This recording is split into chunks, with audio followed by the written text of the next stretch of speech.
For the second and final part of the campaign for the American presidency, we are going to talk about what we haven't talked about yet. Right, we're right here on the cusp of the two parties having their conventions, typically late summer, typically mid to late August, maybe early September. Um, and then, of course, there's a short run from that point, roughly September 1st to early November, so September, October. About a 2 month time frame here from the convention to the general election. All right, so let's get going.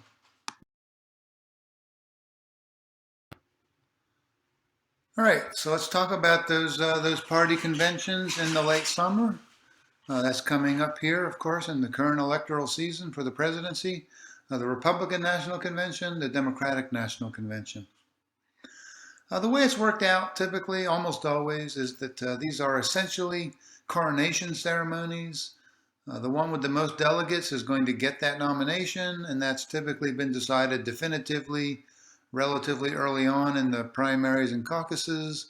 So by the time you get to late summer, this is essentially a done deal. I mean, the last ones, the last primaries and caucuses, I believe, are in mid-June, and those are super late as it is. So by the time you get to late August, it's over. There's almost always a very clear front runner who's going to win that nomination. So in some ways, there's not too much drama. The media used to be required by the government to cover both conventions gavel to gavel, which was insane. That's no longer the case, obviously. So typically, the media will provide only minimal coverage of these conventions because honestly, they're not all that interesting. What happens at these conventions? Obviously, somebody is nominated and is officially declared to be the candidate for the presidency for that party. The platform of the party is constructed. That's important for party insiders, important for almost nobody else. Right? This is where we stand on the Affordable Care Act. This is where we stand on abortion. This is where we stand on same-sex marriage, and so on. What is dramatic about the convention is typically this is where the presidential candidate will announce their vice presidential candidate. That's a kind of a big deal. That's a way to build some interest in these conventions. And I think we've talked about this. So some presidents will choose somebody who they think will help them win the general election. Others will choose someone that they believe will help them govern if elected. Examples of the latter would be Obama choosing Biden, and then W. Bush choosing Dick Cheney. I think for McCain back in the day, he announced his early because he was trying to beat W. Bush. Sarah Palin, he hoped, would clearly not help him govern, God forbid, but would help him maybe win the election. Didn't work out that way, but I think that was the hope. Okay, so what else is significant about these conventions? Primetime speeches. Typically, each party will identify a rising star or rising stars and give them a primetime speaking slot when the media might actually be covering the convention. And so you will often get, let's say, a Bill Clinton giving a speech at, gosh, that must have been, oh, who would that have been? Maybe the Dukakis, or oh, who was it who ran after him? I honestly can't remember, but whoever the Democrat was prior to Clinton, who did not win the general election, I think they featured Clinton for a primetime speech, get some attention. Ronald Reagan, when Gerald Ford was nominated, Reagan gave a primetime speech. Obviously, next time around, Reagan was the nominee. Same for Obama. So this is a chance for each party to identify rising stars and give them a chance. I think the Republicans last time around gave Bobby Jindal a chance and he fluffed it. So some of them make good on it, some of them don't. A couple other things really quickly. These conventions can be strategic. The best one I can think of is the Republican convention in 2004. It was going to be a close race. The decision was made to have the convention on September 11th of that year, 2004, with the obvious symbolic significance of 9/11. And it was held in New York City, right? Counterintuitive. New York City, home ground for liberal Democrats. But the idea here was let's go to part of the ground zero for 9/11. And that was brilliant, right? Brilliant marketing by the GOP. Decision made, I believe, by Karl Rove. Um, so, who did they feature at that convention? Primetime speeches as a way to market the W. Bush candidacy in 2004 in what promised to be a close election. Karl Rove, again, brilliantly chose Arnold Schwarzenegger, right? Moderate Republican from California, very popular, obviously, to give a speech. Not a rising star necessarily, but somebody who would help market the GOP as friendly to independents, middle of the roaders, moderates. Um, Rudy Giuliani, a 9/11 hero, Republican, but also had been right mayor of New York City. So again, a centrist Republican, because the knock on W. Bush was that he was too conservative to win the general election against John Kerry. So you market the party as relatively centrist. Whether it is or not is a different question, but that's how you market it. Arnold Schwarzenegger, brilliant choice. Rudy Giuliani, brilliant choice. And the third one, guy named Zell Miller. At the time, I believe he was a senator from Georgia. He was a Democrat, although he was a conservative Democrat who endorsed W. Bush over John Kerry. So it was a way for the Republicans to stick a big old thumb in the eye of the Democratic Party. Hey, look, one of your own is endorsing the Republican. How about them apples? Plus, right, it was a signal. Hey, if you are a conservative Southern Democrat, you should consider voting for W. Bush over John Kerry. So this was brilliant strategic positioning by the GOP in 2004.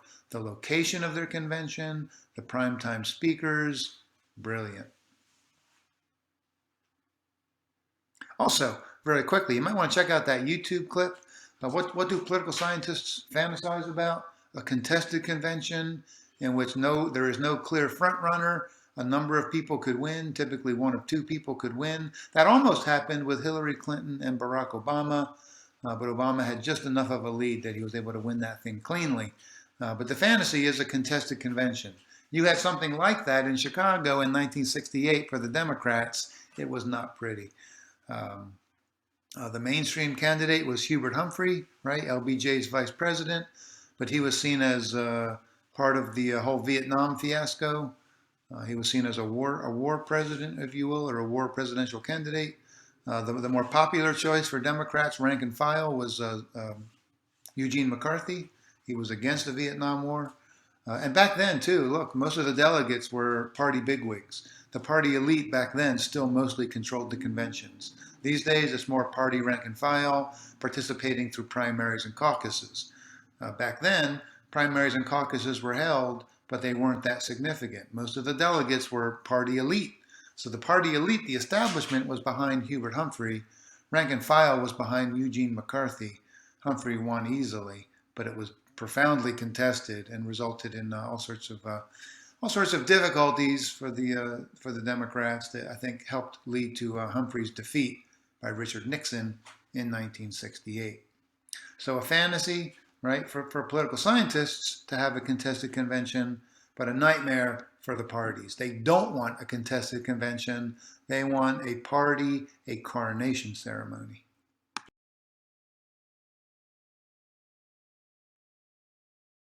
Right. So after all of the nonsense of the primaries, the caucuses, the Democratic National Convention, the Republican National Convention, where presidents, right, the nominees choose their vice presidential running mate, it's on to the general. So the conventions wrap up in late summer. So we're basically talking about a sort of an election season, a campaign season in the general that runs from roughly September to early November. September, October. It's 2 months, about a 2 month run. Is that right? Yeah. All right. And always, right, that election is held on the first Tuesday after the first Monday in November. Little historical glitch of ours, little tradition. Although increasingly, right, we do have, of course, early voting that makes it more of a 2 to 3 week window. Raise and spend big money for sure, right? That's still important. Big money doesn't always win. Ask Hillary Clinton. She raised way more than Donald Trump in 2016, and obviously she lost. Quick note about that, and I think I talked about it before, but Donald Trump has proven to be exceptional at getting free media coverage because he's so entertaining, right? So that's essentially advertising that he does not need to pay for because it's being covered by the media. He gets a lot of that. Some call it free media, some call it earned media, right? Earned by being entertaining. So that's been a huge advantage for Trump because he hasn't always raised the most money, but he's much better than anybody else at getting this media coverage that acts as a form of campaign ad. Let's see. Forswear federal matching dollars. That's become a prehistoric artifact of the deep past. The first presidential candidate to not take federal matching dollars was Barack Obama in 2008 in his run against John McCain. The deal with federal matching dollars is if you accept the deal from the federal government and limit how much you raise, which is the key there, they will match everything that you raise one for one, right? So I don't know what the ceilings are these days because it actually doesn't matter anymore because nobody takes those dollars anymore. But let's say the ceiling is $300 million, right? If you raise $300 million, the feds will match $300 million and you'll have 600 million to spend on your campaign, right? Historically, that was a good deal for presidential candidates. Barack Obama decided in 2008, you know what? I think I can raise more than 600 million without taking any federal matching dollars, right? Because if you don't take the federal matching dollars, you no longer have a ceiling on how much you're allowed to raise. So I think he ended up raising, I believe, right around $1 billion, somewhere in that neighborhood, right? So he made a smart strategic choice. Don't take federal matching dollars, blow up the ceiling, and outspend your opponent who did take federal matching dollars, John McCain. And of course, Barack Obama, maybe partly for that reason, but obviously for lots of other reasons, right? Had a very successful 2008 election, one going away. So starting in 2012, Mitt Romney running against Barack Obama, neither candidate took federal matching dollars. And that's been true right up to the present. Focus on the key battleground states. All right, because of our electoral college, and it's winner take all in just about every state, right? If you win the popular vote in a state, you get all the electoral delegates. Electoral delegates, right, are parceled out with a formula. How many senators and representatives serve in Congress from your state? That's the number of delegates you get, right? So every state gets at least two because of their two senators, and then add into that the number of members in the House. So Nevada right now, right, we get 6 electoral college delegates. You need 270 nationally to win the presidency. So yeah, we get 6, right, because we have 2 senators and 4 members of the House. California gets, I think, 55, 2 senators and 53 members of the House. Winner take all, though, right? Winner take all. 2 small exceptions where they do the House delegates by congressional district vote, so that can produce some split decisions in both Nebraska and Maine. But that's minor, insignificant. Generally, it's winner take all. So what does that mean in terms of candidates deciding where to campaign? You campaign in the states where you think you have a chance of winning. Because if you don't win, you get 0. If you win, you get 100%. You kind of see how that works, right? The logic, the strategic logic. So that means, right, that in most states, there's no reason to campaign in a reasonably close presidential election. California will go Democratic. Texas will go Republican. New York will go Democratic. Mississippi will go Republican. You get the idea. Most of our states are kind of done deals before the campaigns even begin. And look, if a Democrat is competitive in Mississippi, that means it's going to be a landslide election.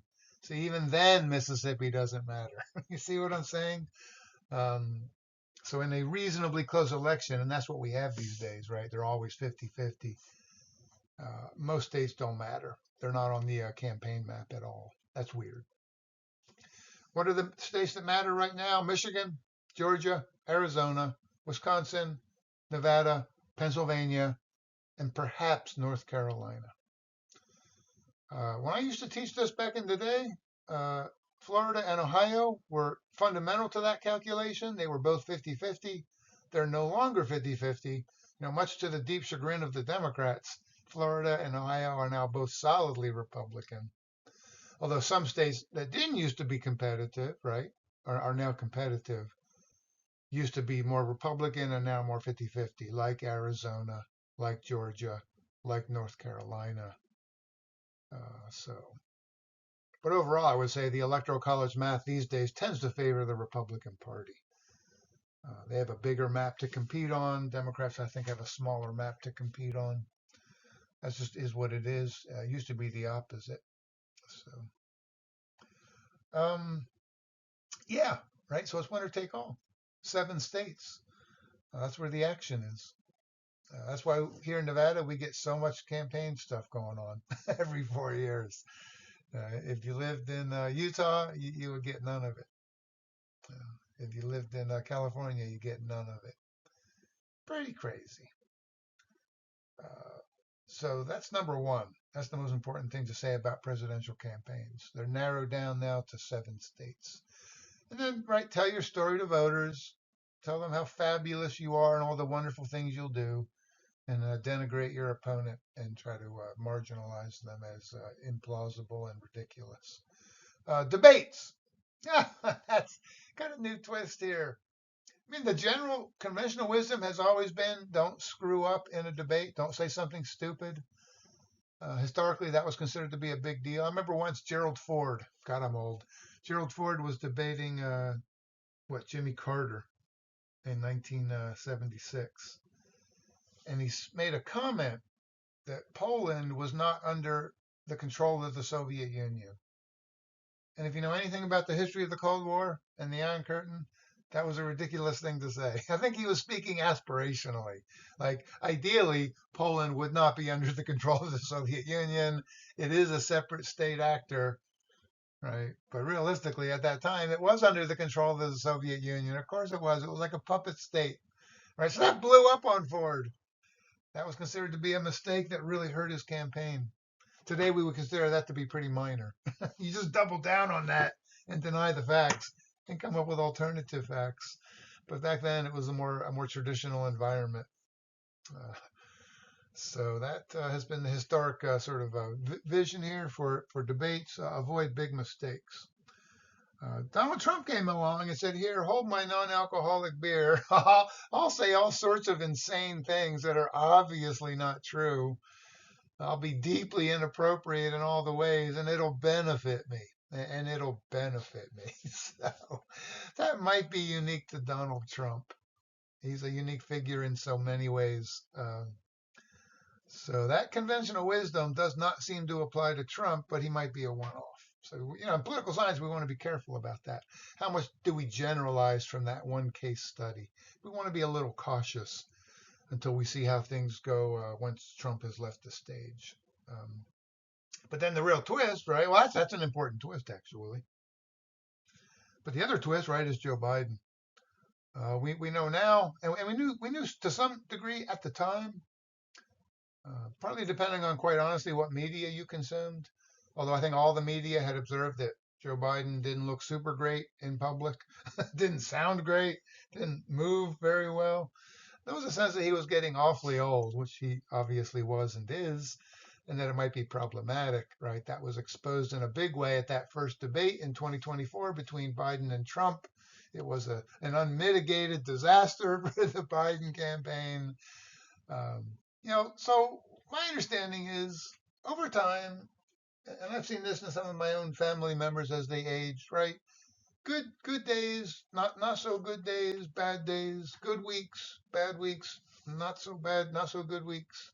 Right, sort of a bumpy ride as you get older with a long-term trend in the wrong direction. It looks like this is what was happening with Joe Biden. I guess it is happening with Joe Biden, where even now he still has good days and even good weeks.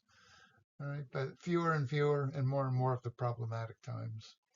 So it sounds like at the time he was extra tired, had been traveling around the globe, was just back from a global trip, It was late in the day, early evening, mid-evening, like all the worst possible conditions, which obviously, right?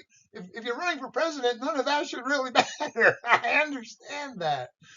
But we should also know, just in terms of understanding, it was probably his worst case scenario situation.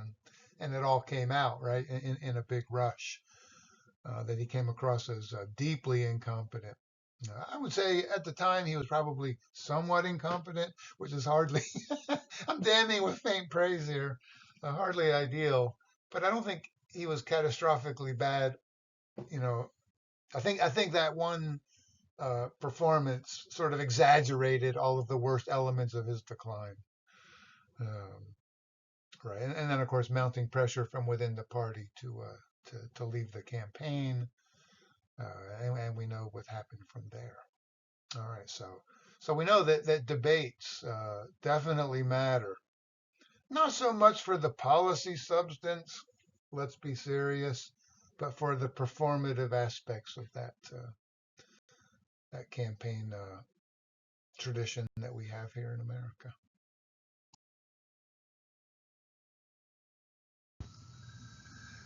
All right, so as examples of how this has gone the last two times, let's look at 2016 ever so briefly and 2020 ever so briefly, and maybe anticipate 2024.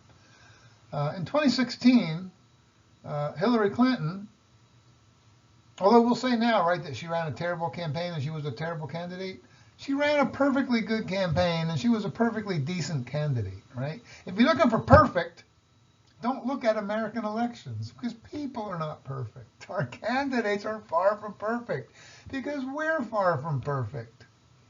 So anyway, Clinton runs a perfectly good campaign. She's a perfectly good candidate, right? She wins the national popular vote by over 2%. Not shabby. I couldn't do that. I'd be lucky if I get 2.1 votes in a national election, right? But right, what did it come down to? Those 6 states, right? Those 6 states that we just got done talking about. That's where the action is. If you don't win at least 3 or 4 of those states, you're not going to win the presidency, right? And she lost 5 out of those 6. Of the 6, the only one she won was little old Nevada, and that didn't help much because Nevada's small. I think the big 3 there, I believe, in terms of number of delegates, are Pennsylvania, Michigan, and Wisconsin. Yeah, so what did Trump do? Almost miraculously, he won Pennsylvania by the skin of his teeth. He won Michigan barely. He squeaked by in Wisconsin. Close call in Arizona. Barely squeaks by in Georgia. Kaboom! He gets all the delegates for those 5 states. He's on his way to the White House. That's how it works, right? The national popular vote is like a beauty contest, right? It doesn't really matter. It's insignificant. It's symbolic only.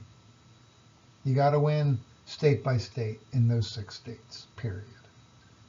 And it's a heartbreak for Hillary Clinton and a semi-miraculous win for Donald Trump. In 2020, almost like cosmic justice, right? The tables are flipped. Biden, in this case, wins the national popular vote by almost 4.5 percentage points. Wow. And more critically, because that's only a beauty contest, more critically, right, he wins all 6 of the battleground states. All 6. He runs the table, almost miraculously, by super thin margins in every one of those 6 states. Holy crap, you couldn't make this stuff up if you were writing a script for a movie. He wins all 6 by super thin margins, agonizingly thin margins. All right? Heartbreak for Donald Trump, and baseless claims that he was cheated out of his victory. He was not. He was in the same spot as Hillary Clinton. But at least Hillary Clinton could argue, bloody hell, right? I won the popular vote. I feel a little screwed over. Trump lost the popular vote by a lot, and he lost the college, and he lost all 6 battleground states, albeit by incredibly thin margins. Yeah, so basically, the election hardly matters in 44 of our 50 states. That's a crime. That's a crime. And the District of Columbia, they also get electoral college votes. I think they get 3. And of course, the Democrat always wins there by about, and I'm not making this up, they typically win by about 80 points in the District of Columbia. And then the territories, right, don't get a voice. Guam, Puerto Rico, Northern Marianas Islands, forget about it. You don't matter. Maybe they should and maybe they shouldn't, but they don't. All right. 2024. Wow. I have no crystal ball. Be super cool if I did. I do believe, although things could change, and I've been wrong lots of times in the past, it looks like it'll be a rematch of the 2020 election.